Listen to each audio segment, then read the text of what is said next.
Andrew Tate is getting people like lads want to become Muslim now and be like start living their faith. So once weed was legalized, everyone was going around across the border, and I found out that it was actually easier to get a lot of other drugs once one was legalized.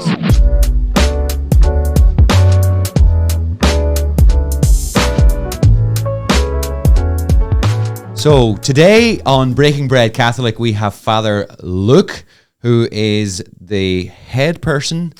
You tell us what that is, what the name for that is. I never heard that before. Head person. The head person. Heart person. in your house, in the servants of the home of the mother. Is that right? Yep. You correct me where I went wrong there. It's not mother of the home or our mother's home. It's an awkward title in English. I think the Spanish has a richness. You guys would have that in Irish as well with a lot of words. But yes. Hogar de la Madre. It's home is hearth. It's the best part of the house where the mom is. Beautiful. It's like the warmth. So that's what it kind of entails of the mother, and the mother is Our Lady. And you have a podcast, and that explains why you called your podcast what you called. What do you call your podcast? I actually never thought of that. It's Firesides with Fathers. Yeah. I never thought because until now. Home of the Mother, Fireside. Yeah. It didn't start. Actually, that wasn't inspired. With the home, but it is. But it makes sense now. I never knew that. I always wondered where did home of the mother originate, but that makes a lot of sense. Oh God, I actually like it in Spanish. My formation, I think, is more in Spanish of the Spanish. Yeah, I'd have my conversion in Spain. So praise my God. Prayer, the formation would have been Spanish, and Spanish language as well. Which I think it was just, I don't know, it was new to me to hear it in a different language. So let's first explain to people who are watching this podcast for the first time or whatever, like why we have this American priest here on the show. So you're part of this order, Servants of the Home of the Mother, and your order is not based in Ireland, but you have lots of places where members of the order, both women and men, separately serve in different houses. So where are you based in Ireland? Where are your houses? I'm in Mallow with 3 other brothers, so I'm a superior of the community. Every religious community has a superior. So the head guy. Yeah, the head honcho. It's not something you want to do. It's just a lot of responsibility. But we're in Mallow, and we have brothers in Waterford City. They've taken over the Dominican Church, St. Saviour's. It's on Bridge Street, so it's the main street in Waterford. Dominicans are there 800 years, and we just traded the keys, so it was a big moment there for everybody. And that's an acknowledgement that you're in, for want of a better way of putting it, you're a new order. But when the Dominicans who are here 800 years are giving you boys your order, a place, I don't want to sound disrespectful. Not at all, That's an acknowledgement that what you're doing is really good. Well, and Father John Harris was praying that it would be a Marian order because Our Lady of Waterford is there. She was in the walls when Cromwell tried to come in to Waterford, and they weren't able. He wasn't able to get in. And so the people of Waterford from ages have been saying it's Our Lady of Waterford who's always protected the city. So it's a very Marian place. And he was praying. And so when he heard that it was the home of the mother that was coming there, he felt it was an answer to prayers. And Father John Harris is the superior of the Dominicans in Ireland. Yeah. And the Irish Dominicans are doing very well. Something that amazing. We had we had the vocations director of the Irish Dominicans on the show last week, Father Colin Mannion. It's not been released yet, but it's kind of like similar to yourselves. We'll talk about, how's vocations going. We have an alumni with you guys as well. We can talk about vocations. Do you want to talk about vocations now? Like you guys, I'll finish. Before we go there, Thank you. We'll finish. Sorry. Because I could be bouncing around. Yeah. We have sisters here in Fermoy, same diocese of Cloyne as ourselves in Mallow, and then we have a community in Care, and then Killygordon. Yeah, just down the road from us. Just down the road from you guys. We couldn't get into Derry City because of paperwork. There's a lot of Americans in the order, and it's really just the Brexit thing. They're having a problem with it's just paperwork. But we'd like to be in Derry City. You guys know how really it works. hard. Yeah. It's really hard. Yeah. But it all comes back to Derry because we were off the map completely. We're such a small order. We're very young. There's only 40 brothers and priests in the whole world. And Ireland's the size of Virginia. And we have more communities here than in the States, for example. So a lot of people would be like, well, what's the deal with Ireland? It's getting so much attention. It's because of Sister Claire Crockett when she died in 2016. We came and we started our first community in Roscommon. And the bishops were really excited about it, the home of the mother, Sister Claire, in Ireland. So after her death, we had a continuation of every year opening a community. So we're here now. Thanks be to God. 5 communities in the country, and you could just see living in this country. It's a fight for the Yeah, future, really. you said it, and we'll get into that. But you also had an Irish nun who died of cancer as well, Sister Ruth O'Callaghan. and like her death was, while it was less high profile, it was no less noble. No, I have massive devotion to her. I coincided with her my first year, and she sat us down and she was saying, listen, just the do's and don'ts in the country. Where we're at in this country, you can't go in like cowboys, you can't go in like John the Baptist, you'll be kicked out in the first months. She knew what we were like. Yeah. And so they'd already had a couple run-ins in the schools. It was over. She said, anything to do with the 6th or the 9th commandments. Anything to do with... Explain that to... The sixth commandment is just impure acts, and the 9th would be impure thoughts. When they would be going over the commandments, which is kind of like the most basic kind of examination of conscience, if the 6th or the 9th came out, there would be alarms. So, you know, anything around that area. So. We were just talking about that the other day. Yeah, what were we saying the other day? Just saying how you actually can't mention the word sin in schools. In schools, yeah. Yeah. As a ministry, net ministries, we can't mention the word. And we would... Okay, so here we also have to be aware, when it might be different for your order, but when a young person peer-to-peer addresses sin, and we raise it as an issue for a young person, and we say, repent of your sins, come follow the Lord, it doesn't actually have the same effect as Jesus loves you, and allow that to cascade, you know, over time in terms of a relationship. So there's a strategic approach there in that if we say it, we're going to get kicked out of the schools. And then there's an acknowledgement for us as well that it actually doesn't work. It's a bit like the guys who stand on the street corners and tell people to turn or burn. You know, it doesn't actually lead to conversions, or very few. Now, in your case, you're wearing a cassock and you have authority. You're also cool and you're older. So and I could say turn or burn.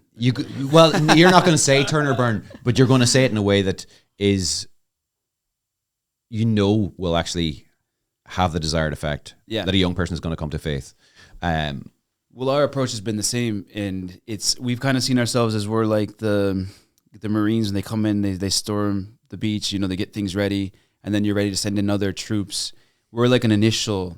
Yeah. You're the front line. Yeah, but we're the only image of church, God, or Christ that these lads are having. So the first thing is testimony based, like we're normal lads, and this is what happened. And then from there, look down the road. If someone's going to talk to them about homosexuality, if they're going to talk to them about like different topics there that we wouldn't mention in the school, we wouldn't bring that up. It wouldn't be our front issue either, and it's not. Yeah, that comes down the road after a conversion, after an encounter that they have, and we're totally the same. And it's like, so we have small groups on our retreats in schools, and you know, oftentimes a young person who knows what the Catholic Church actually teaches, but just wants to raise it as an issue, will say, "And what does the church teach on homosexuality? I'm homosexual. Does the church hate me?" And really, what they want to do is they want to create an environment whereby they're drawing attention to themselves and making it awkward for the missionary to actually have a proper discussion in the small group. So oftentimes there's mixed motives there. If the person is genuine, we'll say, look, we'll say it regardless. This is our policy. If you really want to talk about that, we'll talk about it afterwards. My friend who's on team with me is really good and knows a lot about that. We'll talk with him about it afterwards, the three of us, if that's okay. And that takes the steam out of it, releases the pressure, and it also means that if the person is actually genuine, the conversation will happen. Do you know what I mean? 100%, yeah. Rather than there's an audience here, people are looking, there's a lot of pressure there and whatever. That's our approach and whatever.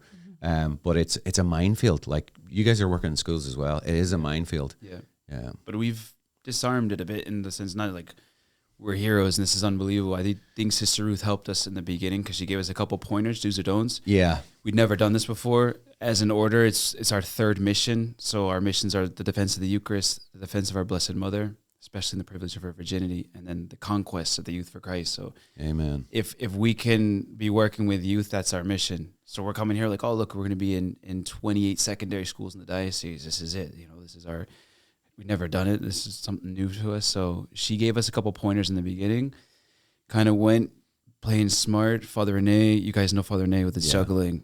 The juggling has been it's been a providential weapon. Mm-hmm. He didn't know why he learned how to juggle really until now. And he's just been juggling every day. He's been learning new things. And that was our first encounter there in one of the schools, was him balancing a massive desk on his chin. That's what I asked. Would Yeah. you? Were you the Would priest Father who Luke would do that? would Father Luke balance a chair on his chin or a table? I can't. I can try, but like I don't actually. Yeah. I think it hurts. To tell you the truth. Yeah, I don't, yeah. I don't know how he does it, but Yeah.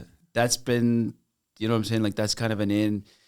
They start listening to you. You tell them, I can name basically why they're taking drugs, what drugs they're taking, why they're going out clubbing. You know, if I know the language as well, and then that usually throws them off as well because a priest is not supposed to know that. Like a priest is supposed to be, and then they have a whole image of what a priest is. Yeah. But like for that, just to put everything out there, and they know that I know kind of Their language, life, and they start listening. And what's really beautiful is I know it's secondary school level, so they're still not at that stage where they felt burnt out or they've hit a bit of a wall when it comes to that. They haven't gotten there yet, which is a challenge. But you are speaking to something very human. They do want true fulfillment, and I always make the distinction that they're full of junk, but they're not fulfilled of like genuine peace or genuine joy. Yeah. But I do find that age very challenging. Honestly, I think university would be my complete preference. I think university age, you've kind of gone through the, you know, that you've experimented, you've been everywhere, you know, and then you're starting to think for yourself a bit. But like, who knows? We have something brewing there, hopefully, for universities. But Good for you. so far, it's secondary school. That's been our Good for you. Well, thank you past for 6 being years. here. Your own story, you mentioned it, that you know what these young people are going through. Tell us a bit about that. I'm from a completely ordinary, I would say perfect Catholic family with my Perfect. parents. It's not perfect, but if looking back now, my parents are very good and Yeah, did a very praise good job. I am number 5 of 14 kids.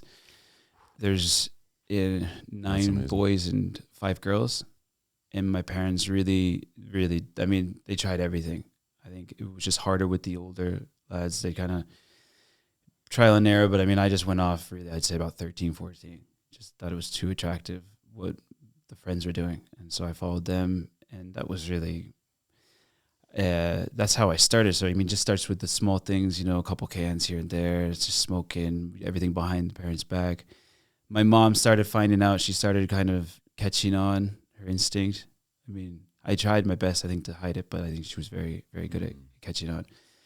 But it didn't really stop. It wasn't enough. It was hurtful for me to see it, but it wasn't enough. And I would just see, like, with the pressure was so fierce, I was just doing things I probably didn't want to do. You know, certain things that start getting passed around that you wouldn't necessarily want to do. You don't know what it is. The other lads do. They've been taking it, but you don't. But I just basically had to, just to fit in. Powdery substances, that type of thing? It ended up there, yeah. Yeah. Yeah, Wow. that would have been more ending up in the last year of secondary school, college. Wow. Yeah, but nothing, like we're not like a fiend, you know, there's no heroin or anything in there. There's a couple of lads in the group that did end up there.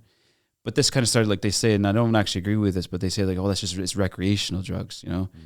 It's when you're going out, it's just to kind of give you a bit of a boost on top of the drink. They kind of justify it that way. Or a buzz, as we would say here. Yeah. Yeah, but I mean, that's what it was. Or just when we were going out, you know, that stuff was always kind of there. And thanks be to God, I did hit a rock bottom in college. I wasn't planning on going to college, but things were getting kind of toxic in the Northeast. I'm from New Hampshire, so I didn't like the environment. I didn't like the way that we were going with the group at all. I had a very big fallout with one of my good friends over it. So rock bottom, I think, is a very good experience.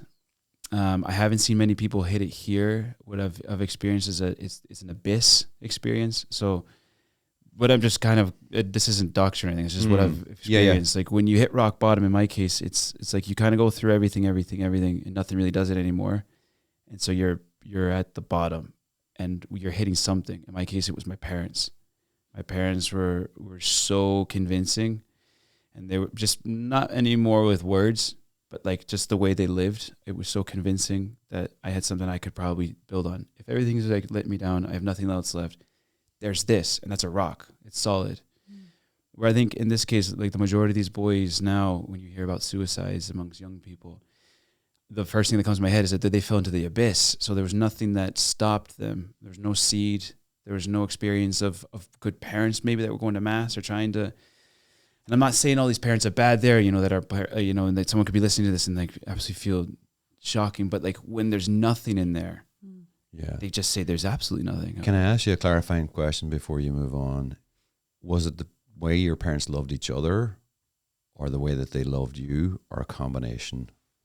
It's both. I mean, I've seen them go through everything together. You know, they've been mad, like big persecutions against them. Like there was you could really see it. They've been getting hit hard. The fact that they've had kids and like it's just weird things. Now as a priest, I think looking back, I can identify it as evil. But like before, I just thought we were just weird, and you know, like it was just we weren't part of everything. So it's no wonder that they don't accept us. You know.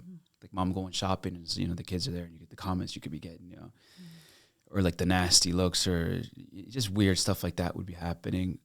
I've seen my parents though like stick through, and their conviction of us going to mass every Sunday. I'm not conscious of them ever missing a mass on Sunday. I think it's something you can perceive as well, that they would always go back to each other, you know, fights or whatever were happening. Mm-hmm. But it's just something I think you can't really break down and analyze and put into an equation, but you do absorb it just in an experience kind of level. I love what you said earlier on, you know, as you get older and in your priesthood as well, you're growing in your appreciation for your parents and how good they were. And I think there comes a point in a person's life whereby in their 20s, people sort of look at their parents, and I know ours do, and look at us and I think, you know, I could do better than them or whatever, you know, it's just part of the natural. But as we grow up and we get older, I think we grow in appreciation. Even if our parents weren't great, there were some things that they did good, you know? And I think that's because we all carry crosses at some point in our life. And then you think to yourself, oh, they actually carry that quite well. Yeah. Well, they're my heroes. Like I was embarrassed when I was growing up. I didn't want my friends to come over to our house. I just thought it was embarrassing. My dad takes care of severely handicapped. Well, he takes care of. There's always been somebody living with us that was severely handicapped. If like 13 wasn't enough, you know, that would be my logic. Yeah. Like, what are we doing? And in this one case, there was this woman who was very, very mentally disabled, and I mean, just bad, desperate. And so my dad was taking care of. He's always been taking care of people like that. My dad's a builder. Kind of a jack of all trades, and that's what builders do. They take care of people. No, it's not what builders do. Not at all. He's, you know, if you hadn't had enough. And looking back on it now, I would literally I was back in September for my little sister's wedding. I did the wedding, and I got a chance just to say it to him that I literally just kiss his feet, you know, like the ground he walks on, and you know, couldn't be more prouder than my dad. But like an adolescent, a teenager, there's like not a chance. Yeah. But and then you. Obviously. And what age are you? Do you mind me asking? 37. 37. 38, wow. April 8th. Wow. I'm losing my hair. You're not. I am, yeah. Yeah. Take all let's not go there. He cut my hair the other day, and he says, he's like, should I leave you got some widow's peaks, like that's just going up. I'm like, look, just what's what it is, you know? It is what it is. Actually, my dad does as well, so I was saying, yeah, if I can be a bit more like him, at least in that.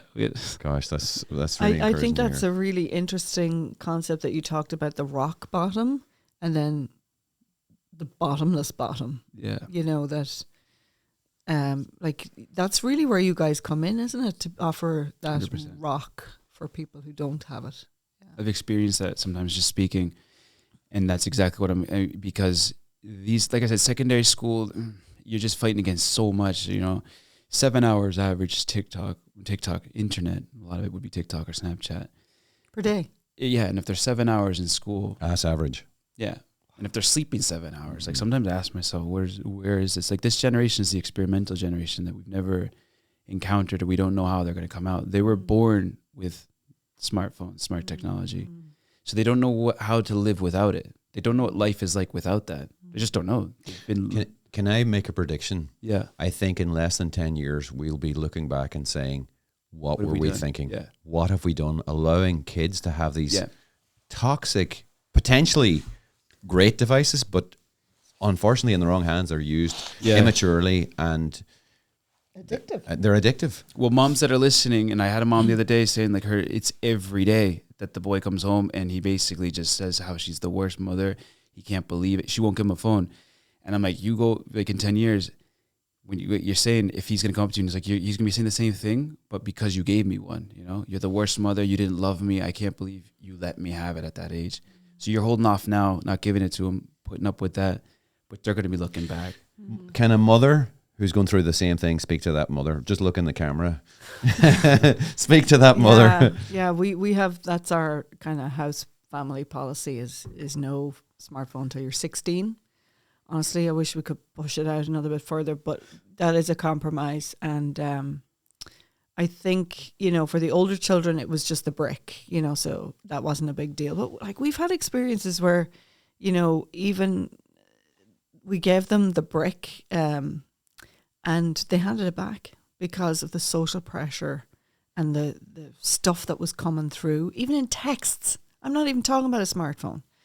But I would say that, you know, even to that mom, that if your kid is the only kid in town, which our kids are, they're the only kids in their class who don't have phone, you have to find somebody else, some other parent who is like-minded, that he doesn't think he's weird. You know, that there's other people who are also trying to do the same like thing. Father Luke and the home of the mother. Well, you're great, but it has to be a peer. It has to be another kid. Yeah. I really feel that was our saving grace. And we had to travel all over the country to find these people. They could go to Silicon Valley. Like the boys there don't have them. Yeah. Their parents are making the devices. Imagine. Yeah. I mean, there's something to be thinking about. Yeah. Mm-hmm. Yeah. It's not rocket science, but it's easier. Like I think most parents have an inkling that these are really not good for their kids, but to single their child out to be an object of ridicule because they don't have a phone is a step too far, and they don't want to deal with the consequences. And so the school policy that our kids go to, a secondary school, is such that you're not allowed smartphones in school. But every class... No, not every class. A lot of classes pull out your smartphone until we do this exercise online. Yeah. So, you know, on the one hand, there's the school policy, and on the other hand, there's the practice. And it's hard. It's hard. And... can we go back then? I wanted to go back to what you said because I think that's very important. Okay. About the rock. Yes. When we're speaking there, and I have had that experience that you see it entering in spite of all the stuff that they're dealing with, what they're going through. You see it entering, and there've been so many beautiful moments. I wish I could just kind of like record their faces, pull out a phone and record it. But it's they're getting something that they've never had, and that they're really like they just naturally are looking for. So I think they've been primed. I think that's also an advantage that we have, is that the human heart is made for so much, and what this technology is doing, it's giving you the infinite because you're infinitely scrolling, and there's no end to it. The doom scroll, you just keep going. Wow. It's giving you what you're made for, as far as because you are made for infinite, but it's leaving you so drained and so disheartened and so disillusioned that the heart is primed for what we have. And so I've actually experienced that when we've been talking to him. Okay, this is really good, because I love when we can turn something in. Yeah. You know, that's what the Lord does. He turns something for the good. Yeah. Romans 8:28. I've never heard this before.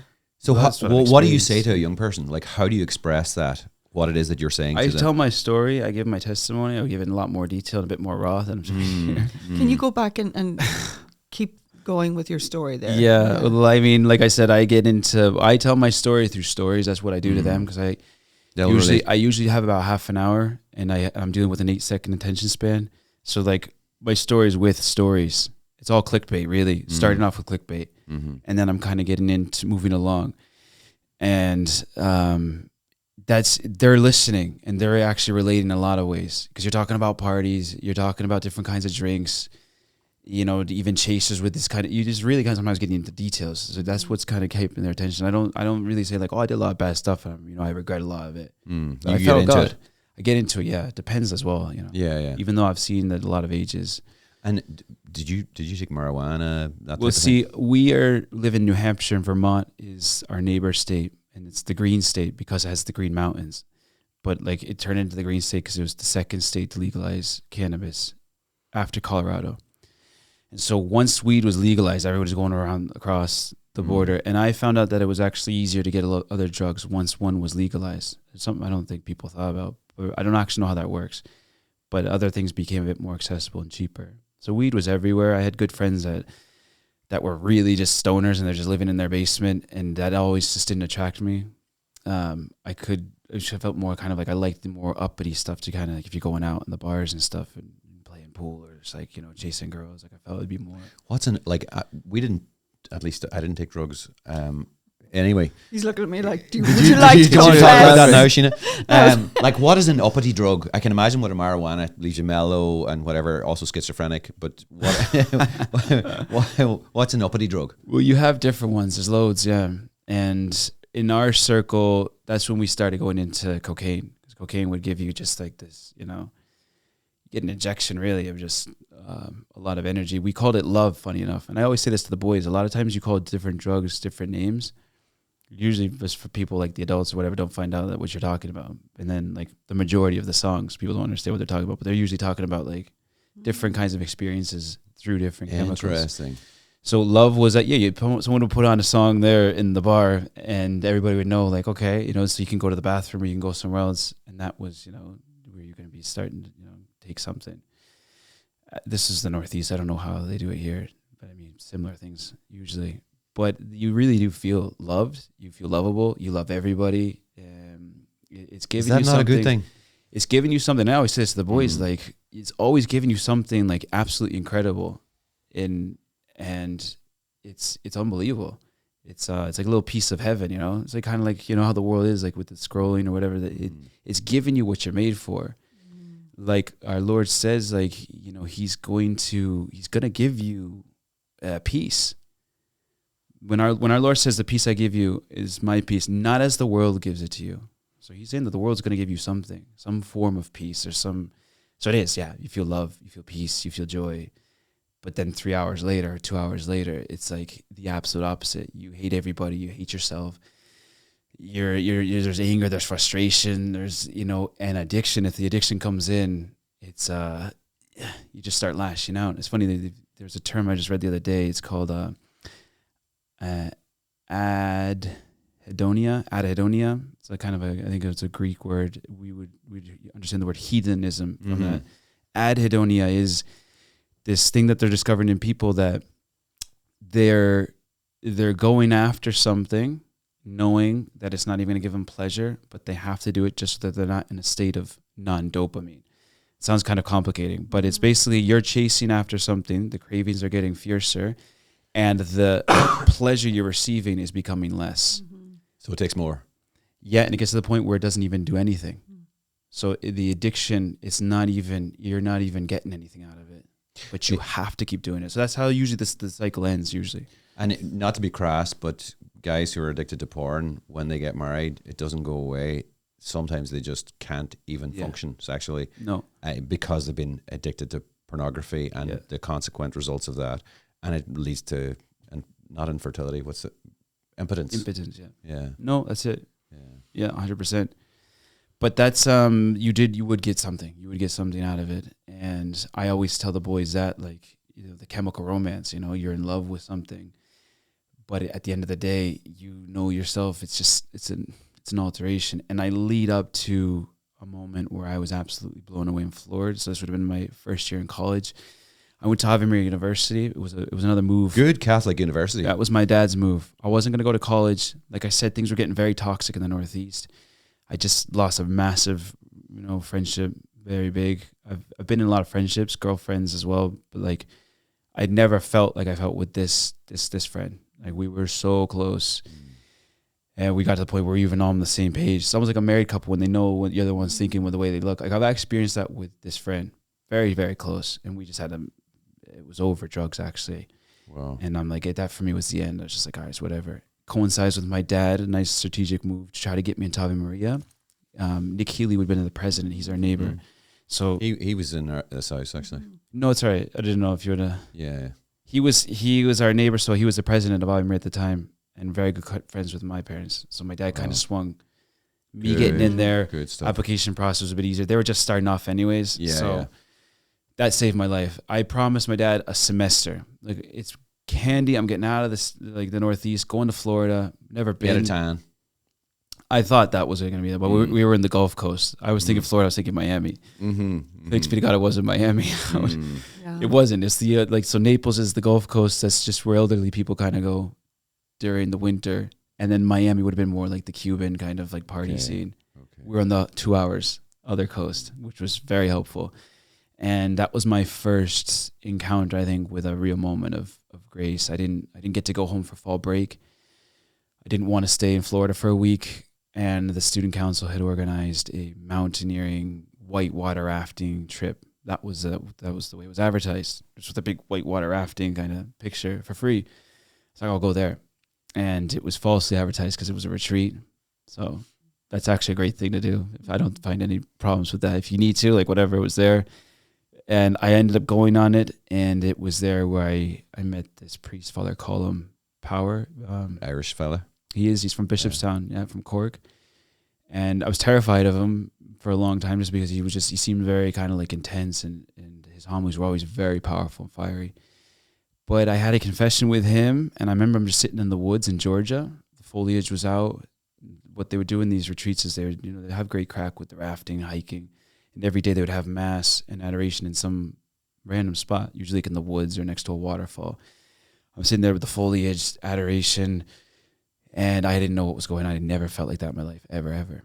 Never, like no chemical had ever given me that, or nothing that I had put in had ever given me that. Praise God. And I stopped and I said, this is the most real thing I've ever experienced in my life. I've never experienced this before. In adoration in the woods? I'm just sitting in the woods, and I didn't make a connection that it was Jesus. This is adoration, and you're praying. And yeah, of course. I didn't make but you're experiencing something. Yeah, and I mean, like if my parents were to hear this, they'd kill me. Like, what do you mean you didn't know? Like, I knew what these things were. Yeah. You know, like I had to be careful because like, I did have the formation, but like I never. It didn't me register. doing it was never a thing. Yeah. So I remember in my heart, I made a very real, I think, petition, and I think God did listen to me. I said, "Listen, this is the most real thing I've ever had, and I swear I'll do anything, but just to have this forever." I was actually like, I was willing to do anything. Even I could become paralyzed. No, that was the thing. Wear a cassock. That was actually the one I didn't think was going to happen. But he did. The first thing I experienced was I had to leave my friends, like the kind of group I was hanging out with. Great lads, but like every time we're there, we were never going to do anything serious. I would have been like a 40-year-old, even if I was married, I probably, they make it too easy. Just, maybe a couple of drinks and then just laughing, just all banter. It's like, but you'd always stay there, never go there was never depths. You couldn't And so I'd leave them. All right, I can do that because like everything we've ever done has never produced what I'm experiencing now, ever. So that's an easy one. And the second one was as clear as day, priest. It was as clear as day. And like for me, it's such a real thing that's the last thing I ever would have wanted or come up with myself. Mm-hmm. So on the natural level, I was functioning, and this is a clear case of something supernatural. It wasn't from me at all.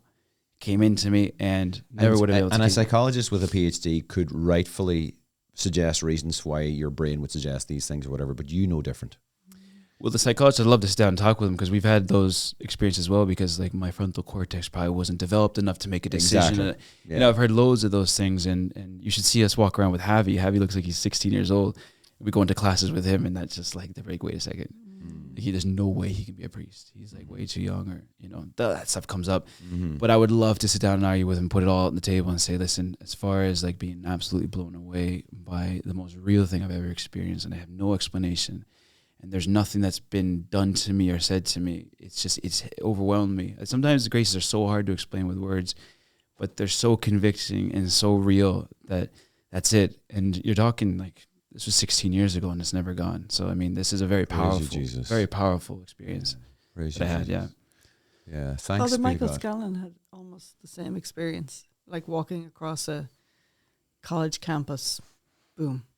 Yeah. It's a kind of a St. Paul moment. What was a conviction? It was a massive, and I'm not here saying like, oh, how generous I was, because I did actually was so terrified of it. And then like right when I experienced it, I was just like, at that moment I lost all my peace, all the good things that was happening, because it was just such a rejection. I was like, not a chance. I didn't ever have a bad image of priests. I've had good priests in my life. Thanks be to God. Not like the boys always joke around here about priests and stuff, that we've heard everything, like, like the lads, what they say. That's another thing we always get off the board, is like, we're normal, we're not creeps, we're not weird. And the priests, maybe that the cases of the priests that did do things, maybe we should examine, maybe they should never have been priests. Maybe they didn't have a real vocation, like a real calling. Totally. But anyways. And the church would acknowledge as well, just to be straight about it, that what happened was terrible. Priests abusing kids, that was terrible. The cover up of that, they didn't know what they were doing, but it was still terrible. And we're judging them through a postmodern, judging the church through a postmodern lens, but it was still terrible. And we can all acknowledge that. But we have amazing priests in the country. Yeah. You know, and we're so blessed with them. And yeah. The boys that we deal with do not have that chip on their shoulder. Yeah. They're jokes and memes God. that they get. Yeah. But yeah. it would be their parents' generation that do, and that's kind of an excuse that they give. So these boys are, like I said, it's a Something smart to say to you. Yeah, they just joke. And when we address it, they all laugh that we know that that's what they're thinking. Yeah. We have our inside men as well. We have boys in the class that kind of tip us off on stuff they say or joke about. But I hadn't had that experience. Like I didn't think of priests like that. But I just think it was a boring, you know, like you're going to be living by yourself for the rest of your life. You're not going to get married. You like golf. Like, I didn't like golf. Like that was all my kind of like mentality. So when I hear this, my rejection was that. That's what I had known. So it did take me a couple of years. But because of that retreat and that experience that I had, it was a fall break. It's the first semester of college. I was only going to give a semester. And I wasn't really happy with where the college was, the size of the college. I wasn't really liking Ave Maria in the beginning. After that retreat, I said, I have to come back every year. I have to come back because I knew that this was going to be happening. I was going to be going on these retreats. It sounds very strange. Like I didn't go back to college for motivation to get a degree and start working. I was so floored by what I experienced there that I said, I've never experienced anything so real in my life. And that was enough to push me into another semester. And I went to it was only fall and spring break, but I went to all of them. Even if I remember one of the lads literally pulled me out of bed to get onto it. I was up the whole night before, just off my head completely. He put me into the van, just drooling on the window for like 12 hours until we got to Georgia. And I had to go though. I had to go because I remember telling him like, don't make sure I don't miss the van tomorrow. Good. But I did. Went back, and it being in that environment as well definitely rubbed off because like I would sneak into Father Column's homilies, and it was a divided campus between like tradies and Latin and charismatic, and they came up to Father Column because they saw him wearing the soutane, and they were like, "Oh, this guy's ours." The tradies like, "This guy's ours. He's wearing the." Yeah. And then the charismatics like, no, but he lets the guitar in his mass, so he's ours. So and Father Column's like, listen, he wasn't having any of it. He's like, I'm Catholic, and I'm just going to have the mass. His mass became the most popular mass on campus. And that is something that we'd encourage anybody who has a particular proclivity to a particular preference to get with the church, and be unified. And sure, go to traditional Latin mass, go to the charismatic mass. But we are all the church, and... So this isn't a new thing then, because you were in college, 20 years ago? I didn't... No, 16 years ago. Sorry. Sorry, I thought you were ordained 16 years. I was ordained in 2017, so we're 7 years. Pardon me. Yeah. You're right. I didn't know it was a thing either. I didn't actually understand what was going on. I was clueless, and I actually didn't care. I just wanted to sneak in and hear him. He would always start his homilies off with a really interesting story. And then he would hammer us with some like really powerful truth that would just go right through you. It was when the Lord says like the word penetrates through bone and sinew and it gets right. I've experienced that where you're just sitting there and you're like, this is just going right into me. And I became very, very attracted to his preaching extremely. And I think I wasn't in his confessions as well. He had massive lines. So Father Column's line would be here, and then we'd have Father Henry as well, and he had a massive line on his confessional. Father Henry helped me out as well. They were both priests with the Home of the Mother. They're both chaplaining at Ave. Wow. And Father Henry helped me because I was scared of Father Column, just because I think I just felt challenged. But with Father Henry, he was just a big, goofy kind of like American priest, and that we would talk about sports. And then from there, he would always have something as well. He knew how to get me as well. But I would be very close to Father Henry. He passed away in 2020. He hit his head, like he fell and hit his head on the bathtub during COVID. He was chaplaining to the nuns there in Spain. His story is unbelievable. It's also, we have it up on the channel. It's called I Am Fire. But he was our first priest to die. So he was 46. I heard about that. Yeah, Father Henry. Yeah, he was our first American vocation, and we all had such devotion to him because he had a very, very hard time, like joining the order, which was Spanish, learning everything in Spanish. He would have been in his 30s when he joined, so it's like learning everything in Spanish. Had to learn the language, and we always looked at him as like he was the model, for us. So it was great, beautiful, absolutely beautiful story. We believe he went right up. His documentary is there as well. A lot of people are getting Praise God. impacted. I think I saw it. Yeah. But anyways, that was my thing, and I had to go back. Like Ave was working on me, like the environment there was working on me, and I think it was also keeping me away from other stuff, you know, in the So Northeast. how long was it since you had your first retreat to when you decided to enter the servants of the home of the So mother? I had my first semester there. First, you're basically where you noticed that peace. Yeah, that first taste of peace was in my freshman year. So my first semester, freshman year, I got through sophomore there, and then it would have been in my junior year when I had. Okay, so third year. Yeah, and that was my rock bottom. Like junior year was you see, in second year, would have been your second year, I left. Basically, it was not an expulsion, but I had to leave school, you know, because I brought alcohol into school. It was like getting kind of messy, and I missed a year there. So in my last year of secondary school, I was just the oldest lad there because I missed a year. So even in college, You were older. yeah, and my buddies they were going on to graduate, and I was there kind of older. I was going to like these stupid like freshman hotel parties, and I'm just sitting there like, it was really, the Lord was using this, like St. Augustine, when, you know, he'd just be like, Lord, it felt like he was getting chastised with the same old monotony, which our Lord uses. You know, you're chastising me with these false pleasures. You're sitting there and just watching them all, like, you know, like the stuff that you were doing years ago, and you're just like, this is just so ridiculous. I couldn't really bring myself to stop it though, you know, and this is what it is. That would have been kind of like a rock bottom. So in my case, my rock was, I'd say the faith of my parents, the seed that they sowed in me, which is very important for parents who try to give up on their kids and saying it's just not working, they're not listening. I think there's something so powerful with the seed that the parent transmits that it's almost like it gets so embedded in there. It's very, very difficult to take out. So if the seed's in there and they've been trying to give it, I don't think that one can be torn out that easily. So the first of all, that was there. And then the second of all, that experience that I had in the forest in Georgia was my rock. Because you fall back and you say, what else is there? Like, wait a second, you know what's out there. That piece you discovered.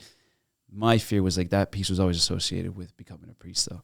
Because when I said, I swear I'll do anything, like I want this piece, the priesthood was slipped in there. So I had to. It was like went hand in hand. And so I'm still wondering how long it was from your experience in Georgia. So Georgia was, so that's 2 years. Give it 2 years.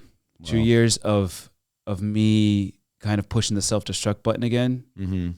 And it was just more painful now because every time you're drinking, every time you're smoking, every time you're going out, you have a teeny little nagging on you saying, you know what's real. It's like the Matrix when you have like Cyrus is eating his steak and like they know that he's gone back into the Matrix, which is all false. And he's eating a juicy steak with his red wine. And he says to himself, he's like, I know it's not real, but it just tastes so good, you know? And the other ones are looking at him like, you know this is all fake. You know it's fake, and it's a very uncomfortable situation. That's why it's so important for us to be throwing out the seed, putting them in front of Christ, because once he gets it in there, that's also very hard for the world to suffocate. I tried, but like I said, you're going through 2 years of the same old, it starts wearing on you, and I finally just fell. And I said, this is like ridiculous. My rock bottom experience was just like, that's it, I've had enough. Thanks be to God. I don't know if I would have had another opportunity, to tell you the truth. I've been in some pretty close calls, you know. And I had an experience there in my last, it was just at the end of your second year in college. The boys were all going out, like graduation parties. I'm going out as well, getting ready. I think I was putting a load of laundry through, so I went down to the laundry room. And I was probably preparing my basket with all the laundry, whatever. And one of my buddies comes in. And this is a lad that I had actually told him. We had been, you know, one night we're just kind of drinking together and we started philosophizing. And I revealed my secret to him. I never said anything to anybody about this. This was so terrifying for me. Yeah. And I felt like if I throw it off of him, he's going to tell me how ridiculous it is. And I at least hear it and I can get it out of me somehow. You see, I was trying to really get this out, the vocation. And he says, I told him the whole thing. Like, look, one time I had this weird, you know, like with a priest. Yeah, me a priest, right? And instead of like telling me how ridiculous that is, he's like, I think that's actually, you have to like really like follow that, you know. He wasn't practicing or anything, but he's like, you need to like do something about that. So instead of, you know, like affirming me, like he kind of made it worse. And so fast forward, I'm doing my laundry. He comes in the room and out of nowhere, absolutely out of nowhere, we're graduation parties, you know, we're going out. And he says, have you thought about that thing there with the, you know, the calling? Out of nowhere, left field, completely out of left field. I was so taken aback by it and frustrated with him because like you're trying to build up to get excited to go party and it's just hard. And that comes in. So that's when I went down to the laundry room. So I was hoping also like the noise of the machines would kind of block it out. nothing was blocking it out. I went and started watching YouTube videos. I tried to listen to music, and it was like, have you thought about that? Have you thought about that? You thought about that? And I get to the point where I'm just like, what is going on?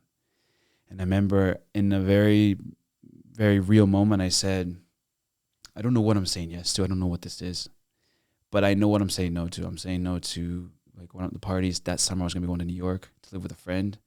Don't know what was going to happen there. I know what I'm saying no to. What am I saying yes to? I didn't have a clue. But I said, look, I'll just say yes. I said yes, look up at the clock, and it was like 5 o'clock. I think 5:15 was the mass. Oh, maybe I'm supposed to go to mass. That's what I'm saying yes to. I go to mass. Father Colm was in the mass. After mass, I'm like, well, maybe I'm supposed to like talk to Father Colm and go to confession. I didn't have a clue. I was like, yes, that's what I have to do. I have to say yes. All right. So I said yes, that have a confession with Father Colm. Father Colm asked me what I'm doing that summer. I couldn't lie to him. I said, probably we were just that. He's like, it is going to be a disaster. So he had known me from these trips. It's going to be a disaster. And he says, why don't you come out to Spain and give it an experience, get cleaned up, find how to pray and get this lifestyle. And I'm like, this is probably what I'm supposed to be saying yes to. You see, everything was like, I don't know what I'm supposed to be saying yes to. So like he was saying this. And I was just saying, okay, what do I have to do? Say yes. That was my very basic like mindset. I said yes to that. I told my mom. My mom had my passport mailed to me, a one-way ticket, like express. It was the most express thing I'd ever seen in my life. Good Catholic mother. It was so fast in the mail. All I had to do was go and I picked it up. I almost botched that. I picked up my passport. I got a ticket she bought me, and I went to Spain. It was a one-way ticket. Looking back, I understand these things now. I got there on May 13th, the Feast of Our Lady of Fatima. I didn't have a clue. And the boys picked me up. They brought me over to the house.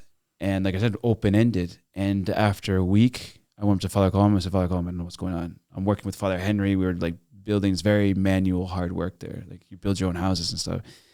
He's like, I don't know what's going on. I'm here. I was expecting like an answer or something to happen after a week. And he says, well, what's going on? And I told him a bit about my story. I said, I'm like about 98% sure that I'm supposed to marry this girl. I had this girl that was always like, I was going to marry her. But once I got serious, she had gotten serious, like, and she had turned her life around.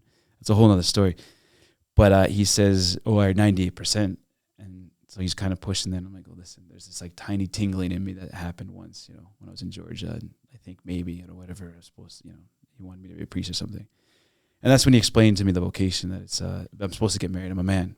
So like every man, no man's supposed to like really discern, am I supposed to get married? Like naturally, your vocation is you're supposed to be like married. There's very few, cases where maybe you're just going to be like a consecrated celibate. But man, natural vocation, marriage to the woman. And so he said, that's proper, that's good. It's good it's there. That's your natural vocation. What's happening here is there's a supernatural vocation that's entered in. So it's not anti-natural. It's not going to like frustrate everything.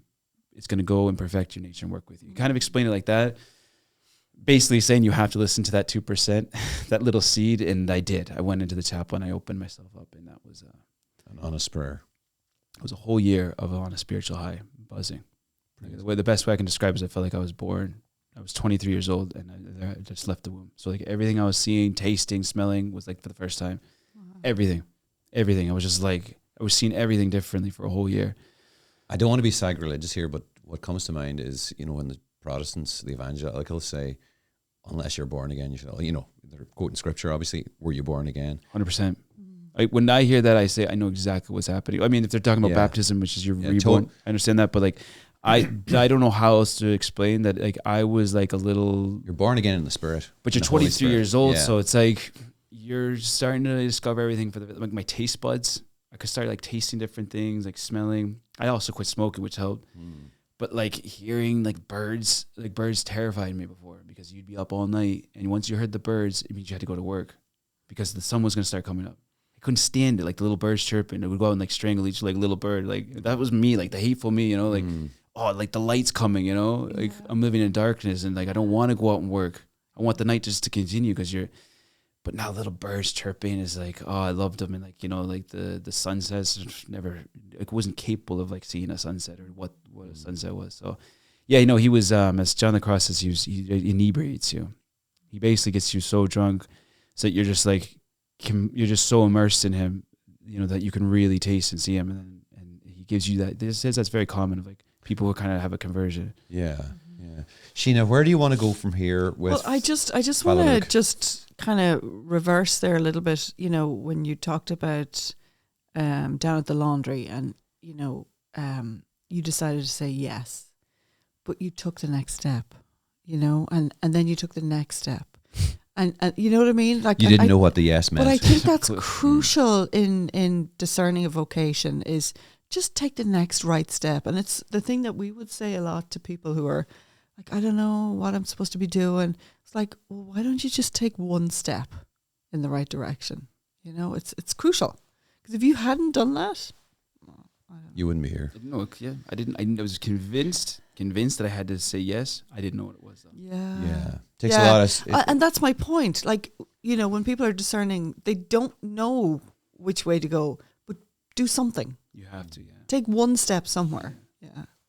So I really want to talk with you. We want to talk with you about, the church in Ireland, the persecution that's there for a Christian, but also the church in Ireland historically was persecuted, but yet we maintained our faith. And some people did apostatize, and they did embrace the Protestant faith, but the vast majority of Irish people maintained their faith in the midst of persecution. Where there was death for the priest and whatever it was for the person who attended mass or expressed their faith in Catholicism. Now we don't have persecution per se. Well, we've just walked away from our faith. As an American, what do you see? Do you have Irish roots? Put that to one side. All Americans like, I'm Irish. Yeah. County What do you see? Like, let's be honest here. What do you see? Like, how? What do you diagnose the problem before we prescribe the drug? I've experienced. I'm in the Cloyne diocese, so I'm pretty sure the demographics are very similar. I think our average age is 60s, mid 60s of the priest. Parishioners would be the same. So like I just usually practically thinking like, well, look, in 10 years, like if nothing happens in 10 years, this is just humanly speaking, it's done, which has happened before. Like if you look at Northern Africa, the times of St. Augustine, they would have thought ever that Northern Africa wouldn't be Christian or Catholic. Look at it now. I mean, totally nothing. Yeah. So that's not actually, that is a reality. A place can become pagan, completely pagan, even though it was like a hub of it. But there's something very special here, and we've experienced it since we've been here, that you just can't put your finger on it. But Our Lady and our Lord are just saying it's not on my watch. Like, we're not losing Ireland. It's not going to happen. So we mentioned the Dominicans, you have the CFRs, the Home of the Mothers is coming here as well, the ministries, everything that's coming up right now that's happening. If this weren't to have happened in 10 years, this would have been done, I think. I just think the way that this is going so fast, the fact that we're such a massive tax haven for big tech, the United States have like their massive headquarters here. It's perfect climate for it. All of the things you want to say, like I think that's also at play, that this country has to respond to Google. And if you're going to get in anywhere, you're going to have to respond to them. That's very... Well, what does that mean? What do you for me, that means that they want this country to be modern, savvy, technologically sound, and liberal. I think they're embarrassed of their past. I think they're embarrassed of like being Catholic. I actually think that we exchanged a dominant... we were occupied by the British. We exchanged that dominance and that persecution by the British for a dominant church in the past. And it was dominant to an unhealthy extent where you couldn't question anything the church did. And the influence of the church was probably to too great an extent. Not probably, I would say definitely. And, we can look back now, but there was no sense of humanity in the priesthood, in that the priests couldn't fail. They couldn't be human. They couldn't sin. And it was, I remember the first time I heard a priest sinning, I was horrified. Absolutely horrified. I didn't want to believe it, but here's my point.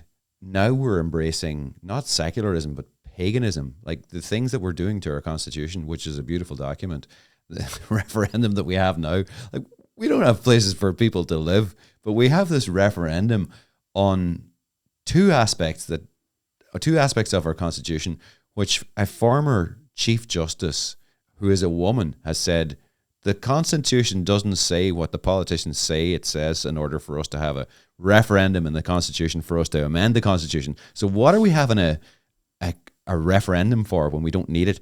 And we don't have enough places for people to live?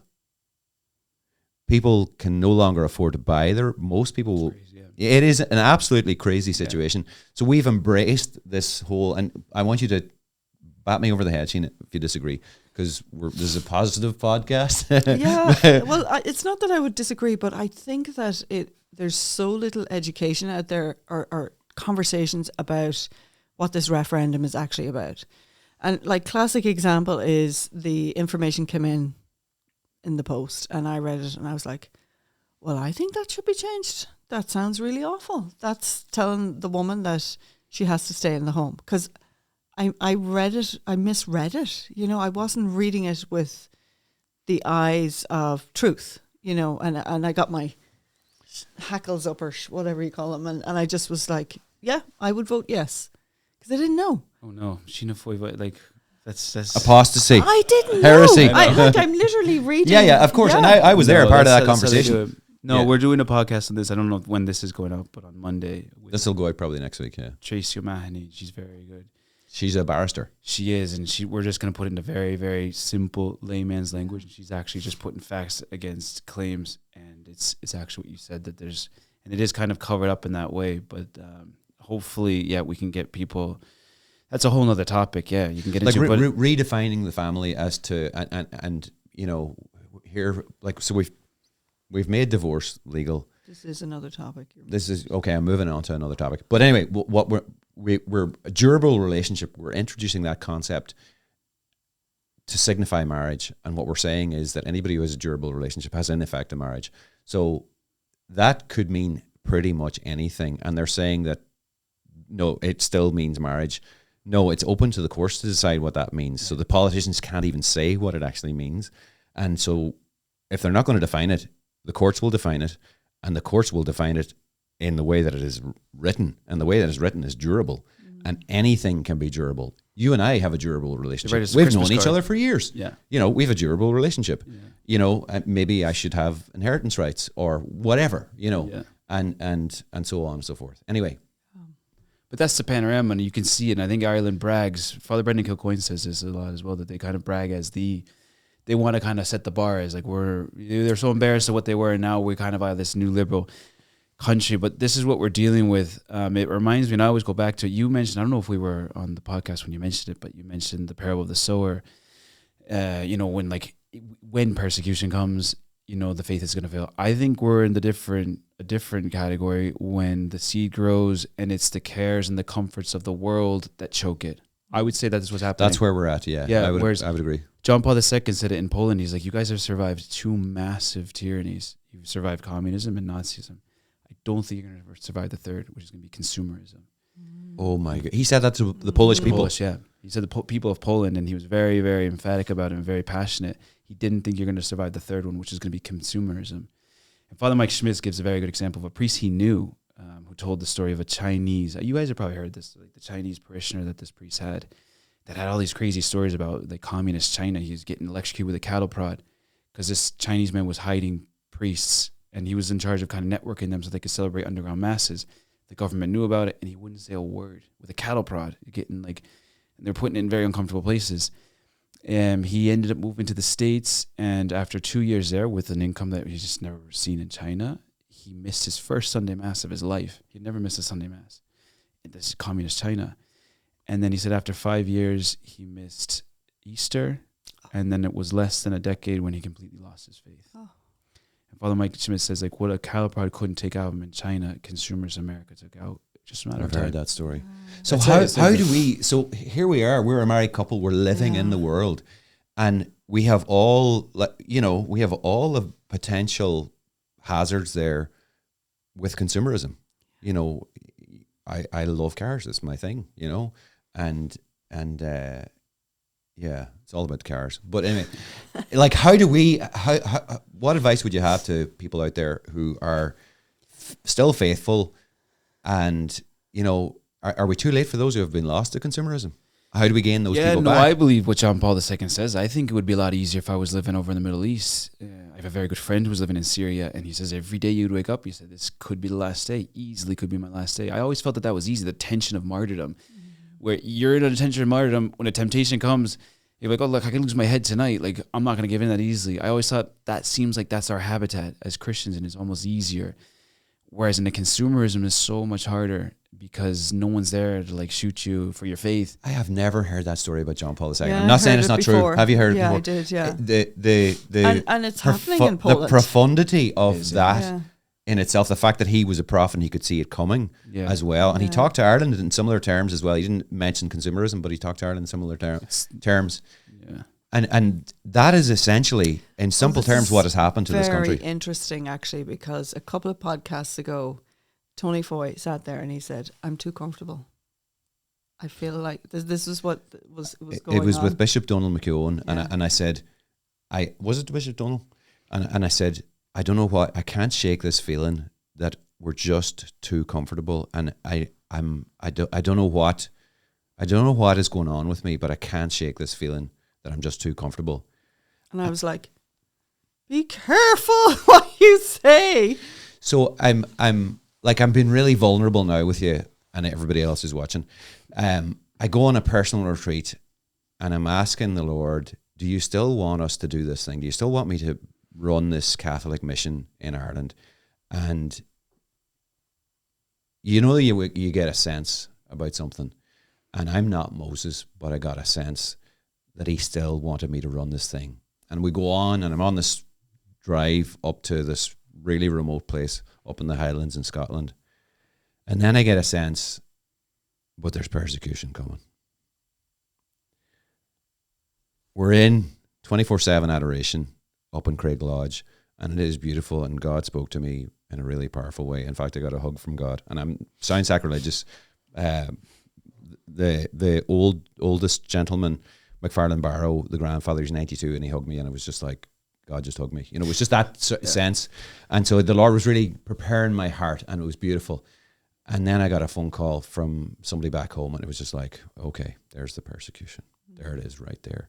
And it is... and I actually... It is very real. Tony phoned me about it, and I was like, what are you doing answering your phone? You're on retreat. Like, you're supposed to be just relaxing. And he goes, thank God I answered my phone, and I'm here, and I'm with the Lord, and I can deal with it. Wow.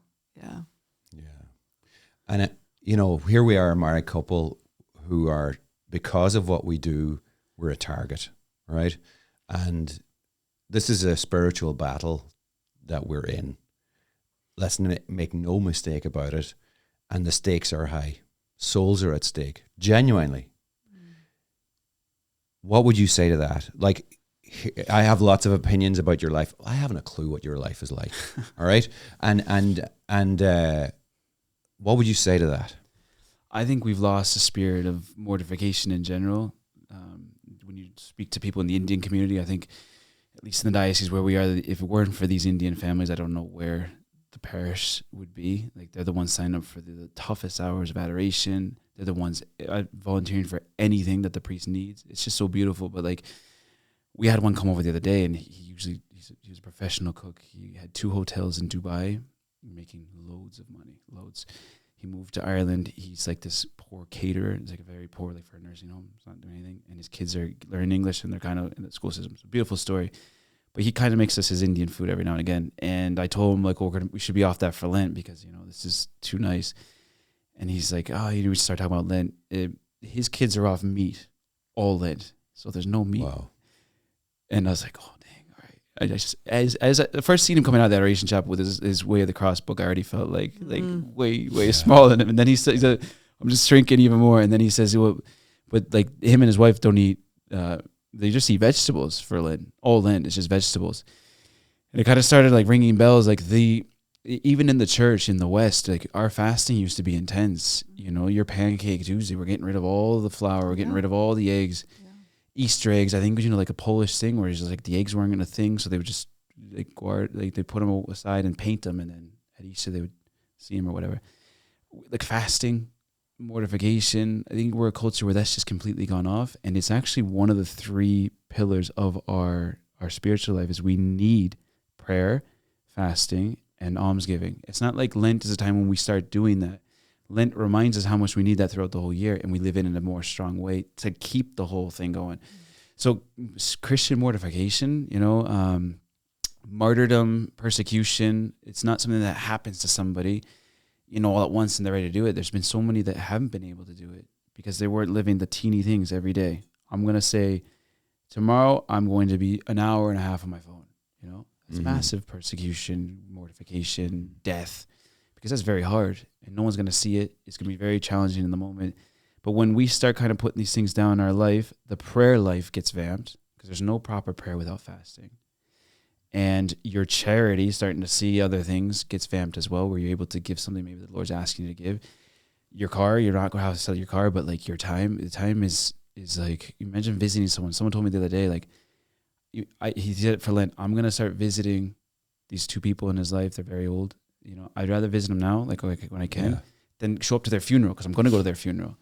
So I'm going to go now, and it's going to be very difficult because they're going to be saying the same thing to me because they're old, and I'm going to be there. You see, that's a massive almsgiving. That's a massive. But this whole spirit, I think we've lost it, and we've become gorged. The gorged throat has no taste for honey. It's a proverb. Whereas the hungry heart finds even bitterness sweet, which is an image of I'm so full, consumed of the world, that when I go to hear the word of God at Mass, it's right over my head. It's the banquet of the word. I'm supposed to be eating it. I'm already full over my head. The Eucharist doesn't have effect in me because I wasn't getting the word. Like the Eucharist and the word are it's a very, very close relationship, the two banquets. So I'm showing up to Mass, I'm showing up to my live, and I'm already full, but because I've been consuming so much in the world. I think we need to start there in the West. It's very practical as well.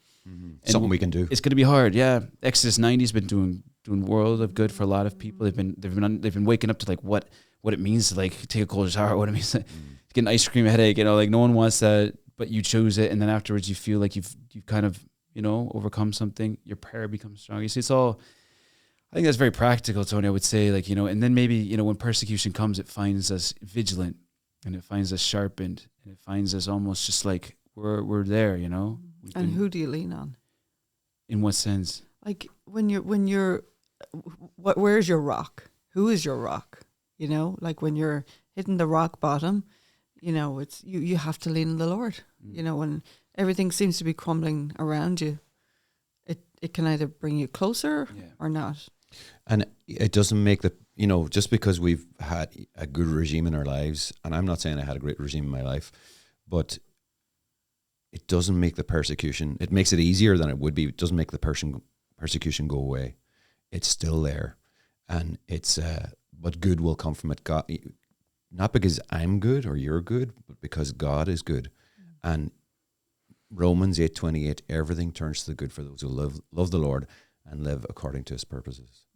And, something I want to... I think you should read that part of the gospel as well from Matthew, because... sorry, I have a cold, but I think it's important to talk about... just the thing that Father Luke was talking about earlier on? Well, just the... Yeah, so Jesus is explaining the meaning of the parable of the sower, and he's talking about he says, "Hear then the parable of the sower. When anyone hears the word of the kingdom and does not understand it, the evil one comes and snatches away what is sown in his heart. That is what was sown along the path. As for what was sown on rocky ground," what you were saying, "this is he who hears the word of God and immediately receives it with joy. Yet he has no root in himself, but endures for a while.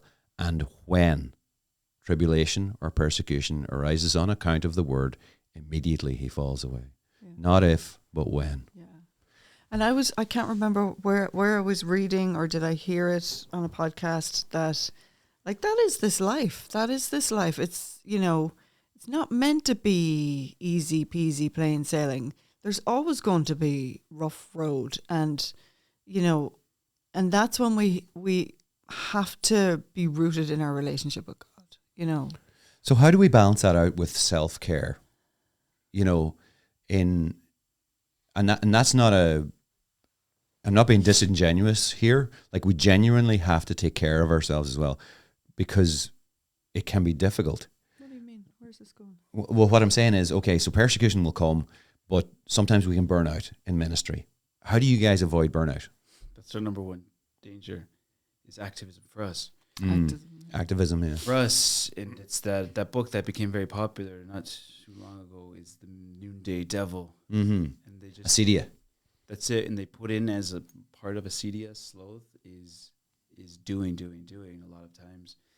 It's a danger because you're not doing the one thing you're supposed to do. So it kind of can manifest in, I'm going to do a bunch of other stuff. And spiritually speaking, you're not attending to what you should. So as religious in this country, we've had to learn how to say no to a lot of things. We said yes to you guys because it was very close to say no because it was like, we're coming up here, but we tied it into a retreat that we were already going to be doing, So thank you for coming. And it was an exceptional retreat. We wouldn't be doing retreats that far, but it's just like a long story. But anyways, like saying no to certain things so that you don't burn out, because at the end of the day, you're just doing, and you forgot that you're supposed to be giving yourself. I think that's one that's, yourself in prayer, that it's just the Lord wants you to stop and he pulls you out. In prayer. In prayer, yeah. In prayer. That one thing that we should all be doing. Stop praying, you're done. If we're not praying, we're done. And like also, you also have an advantage that our diocesan priests don't have, in that you have, like, there's 4 fellows out there. One of them is a priest and the other are postulants or in training in the process. And you have community. Like, you have brothers who, if they see you having one drink too many or, whatever, or being a little bit ratty when you should be patient, they can say, Father Luke, I really love you, but what's going on? The community is, I would be done if I didn't have community. Yeah. Community is very important. For us, community is massive. Yeah. It's our first apostolate, actually. Yeah. And the most effective and fruitful apostolate is apostolate from a thriving community, because people see it. It's the first Christians. They've seen people living together, and people know that when you live together, the worst comes out, and everything is nice, but like living is when you realize. It's a mirror. We hold up a mirror to each other. So when they see that these people actually live together, and look at how they're still treating each other, there's something there. And that's, for us, community life is the most important and powerful apostolate.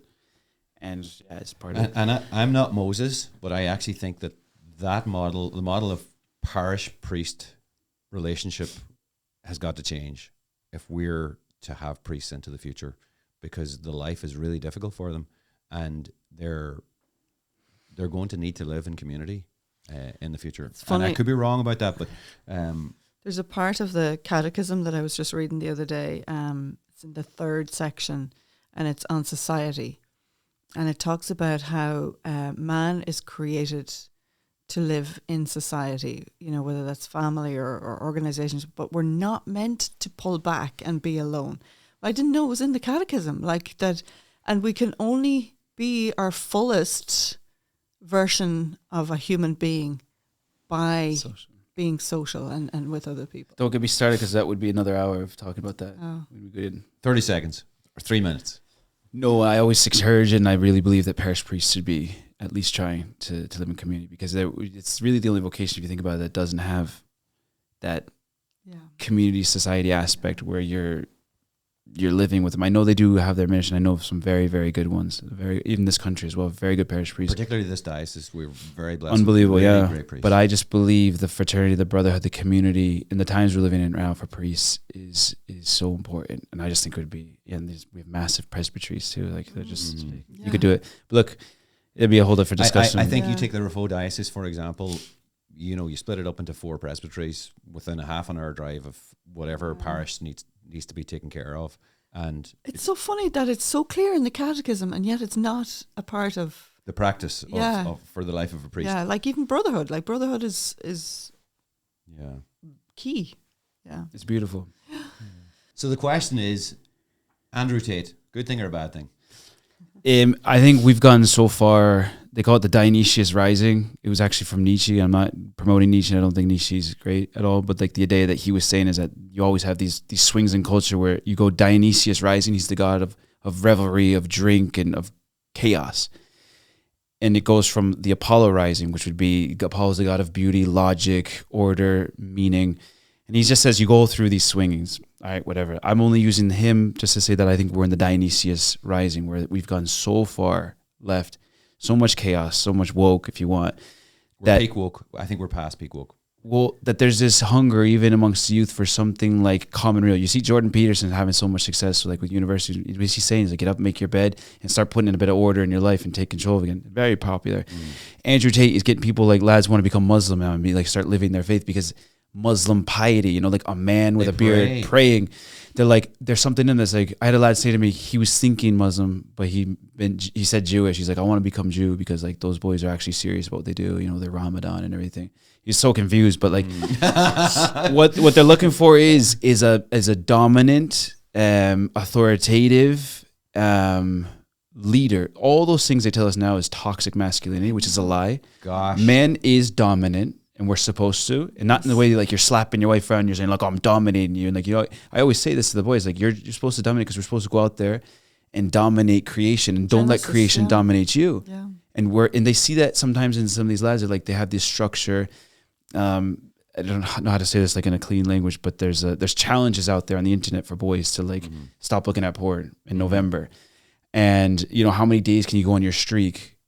And the memes that go around, you know, like, or day 15, he's got wings and fire coming out of him. He's like really like a man because he's been able to like, they do it because they're not allowed to perform anymore. They can't perform, like what you mentioned before. Like the pornography takes away from their, so they're kind of doing it from there to get their performance back and get them back as like a man. But like there's something in them that wants more discipline, wants more manliness. Self-mastery. So Andrew Tate is something, he's coming out there. But like, where are the saints? Where's virtue? Like we have that to perfection if you look at the Catholic Church and the Catholic faith. And it's just like, it's unbelievable. And I just don't, we should be there. Like we should be in that. And I think that's part of the attraction of the servants of the home of the mother. You guys have your lives in order. You know, it's clear that you know, you're not overweight. You can look guys straight in the eye. You can talk the talk because you've lived it. And it's very attractive, you know?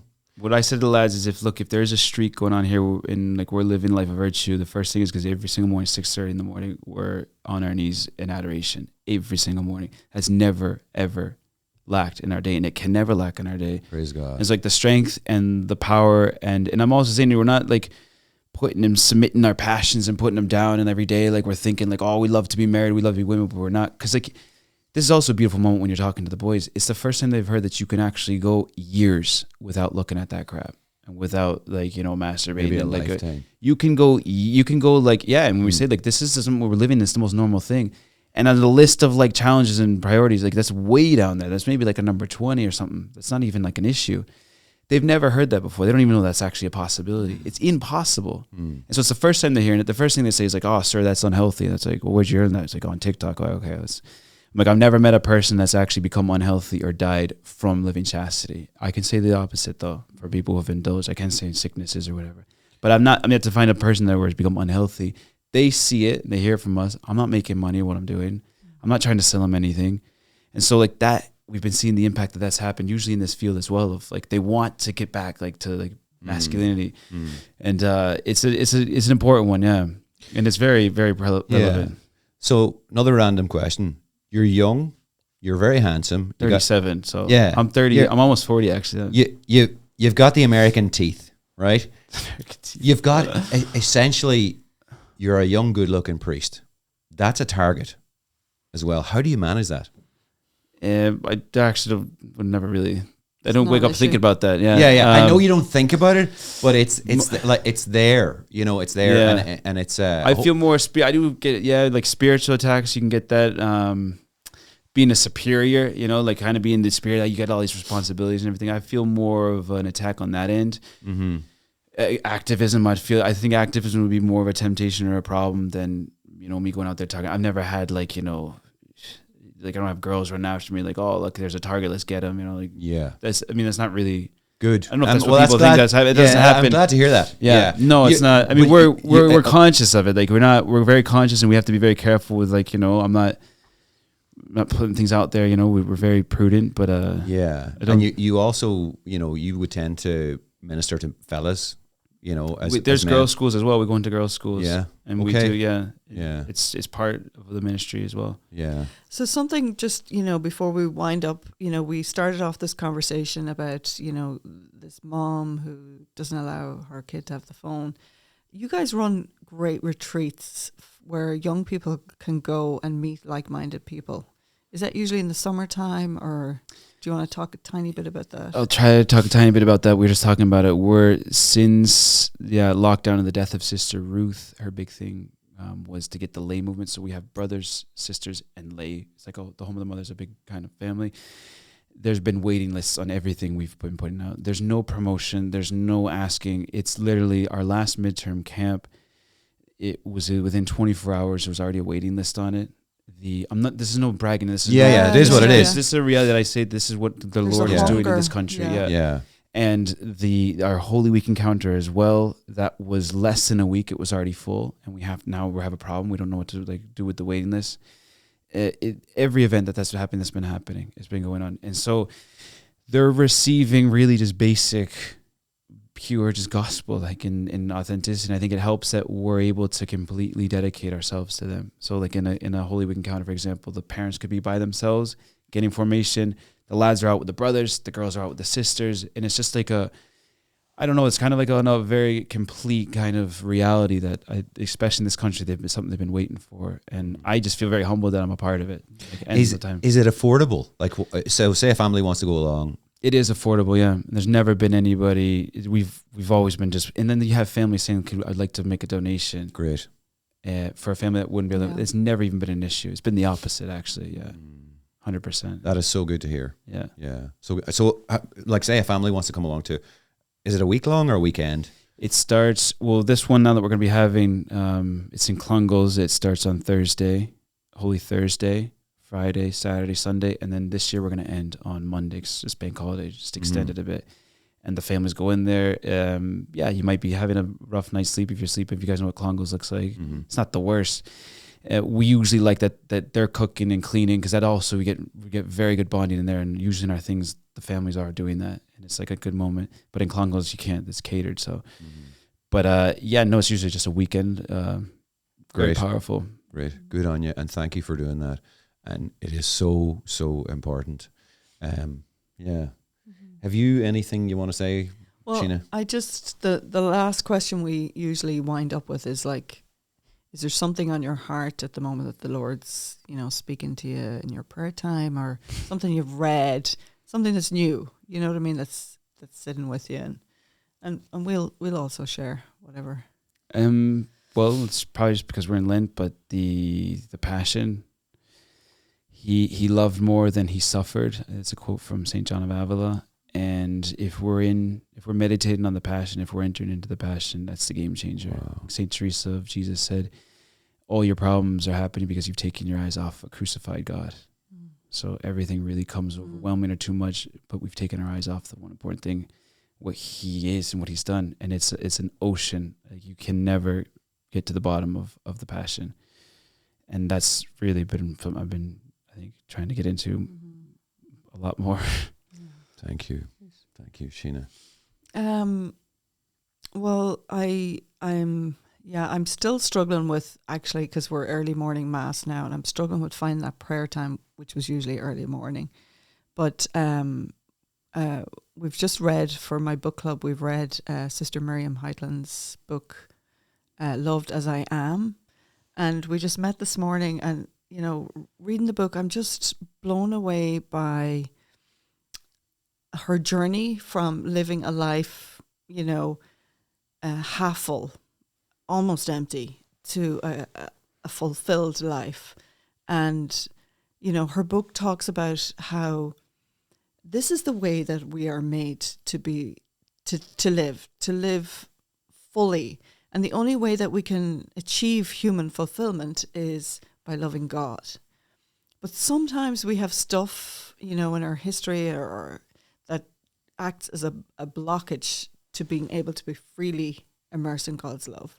And she just journeys through that, how we can be healed, our whole person can be healed, so that we can fully love God and then be happy. That's how our only way to happiness. So, yeah, that's my one thing.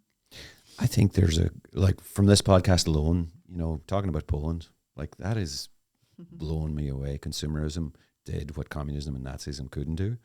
And you know what you were saying just now yourself, it's like Jesus loved more than he suffered. Like, wow. And then for me personally, I think it's just abandonment to his will and trying to be detached from whatever it is that I'm passionate about and give it back to him and say, okay, if this is something you still want me to have, you know, I'll gladly have it, but I want you to know 4 wheels. I'll gladly give it back to you. Gladly. Would you mind giving us your priestly blessing, Father Luke, please? The Lord be with you. And with your spirit. And may he protect, guide, keep you safe from all harm, your family and all the ministry that you're doing. Send the intercession of his blessed mother upon you as well. The intercession of all the angels and saints. In a special way, we ask and invoke the protection and the guidance and accompaniment of St. Patrick, St. Bridget, St. Kieran, and St. Brendan. And may Almighty God bless you, the Father, Son, and the Holy Spirit. Amen. Amen. Thank you, guys. Father. Enjoyed that. Appreciate it. Thank you. So good. So good. Hey, guys. Hope you enjoyed this video. Please like, share, and subscribe. It's free. Share with your family and friends. Enjoy.